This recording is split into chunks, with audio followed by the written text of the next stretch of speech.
Ya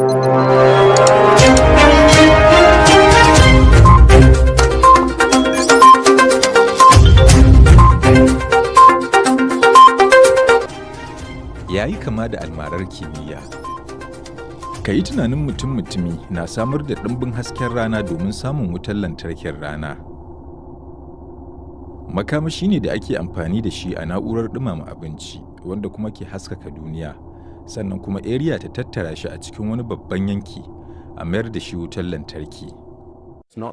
Ba almarar kimiyya ba ce, ba kuma wani abu ne kawai a kan takarda ko kuma a cikin ɗakin gwaje-gwaje ba, amma a shirye yake don tura kaɗan ɗinsa. Kuma ba shakka ƙalubalen da ke tattare da amfani da wannan ga makamashin hasken rana tamkar na sararin samaniyar na tsawaita wannan adadi da kuma wannan haske da adadi mai yawan gaske, kuma hakan zai ɗauki ɗan lokaci. Ƙalubalen da waɗannan masana kimiyya suka runguma kenan a nan Munich. A wani gwaji da aka yi a kamfanin jiragen sama na Airbus, an tattara kilowatts 2 na wutar lantarki daga farantan hasken rana kuma an aika su ta cikin iska daga wannan na'urar aikawa da wutar zuwa ga wata mai karɓa a ɗayan yankin. Kuma wutar lantarki ta haskaka wani birni na zamani. Akwai jan aiki a gaba daga wannan ƙaramin gwajin a nan ya zuwa maido da makamashin hasken rana daga sararin samaniya. Ana buƙatar aikawa da ƙarin makamashi sau miliyan, kuma dole ne a ƙara aikewa da shi sau miliyan. Amma injiniyoyi a nan na ganin za a iya yin hakan.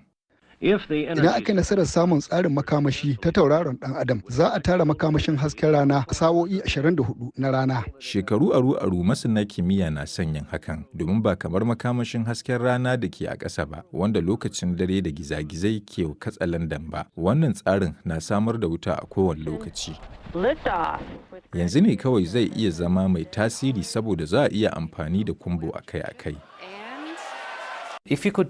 Idan za ka iya yin shi daga sararin samaniya, kuma ina cewa ne idan za ka iya, saboda har yanzu ba mu yi komai ba, to wannan zai zama abin alfahari matuƙa. Makamashin wutar lantarkin rana daga sararin samaniya zai iya taimakawa sosai wajen magance ƙarancin makamashinmu da kuma matsalar mu ta makamashi da ke shirin zuwa nan da gwamman shekaru masu zuwa. Amurka, China da Birtaniya suna da nasu shirye-shiryen bincike. Yayin da ake ɗanɗana farashin makamashi da ya tsanani da kuma mummunan tasirin sauyin yanayi, matsin lamba a kan dukan duniya na samar da sabon ingantaccen nau'in makamashi mai tsafta ya fi kowane lokaci girma.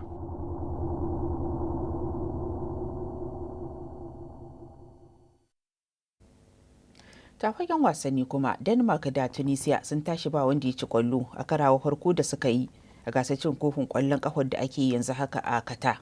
Tsakanin Mexico da Poland ma babu wanda ya zira kwallo. Yanzu haka kuma Faransa mai rike da kofin na fafatawa da Australia. A halin da ake ciki, Faransa ta ci kwallaye 2, Australia kuma na da 1. Don farko a yau kuma an yi rena kama ka gagayya yayin da Saudiya ta duke Argentina, wadda sau biyu tana ɗaukar kofin da ci 2 da 1. Argentina ce ta yi cin farko, wato penaltin da Lionel Messi ya zira. Dan wasan gaban Portugal kuma Cristiano Ronaldo zai bar Manchester United nan take. Matakin ya biyo bayan hirar da Ronaldo mai shekara 37 ya yi, wadda ta janyo kace na ce. A cikinta ya soki Man U din, kuma ya ce manaja Erik ten Hag ba shi da kima a idanunsa. Dukan bangarorin biyu sun ce kowanensu ya amince da raba garin.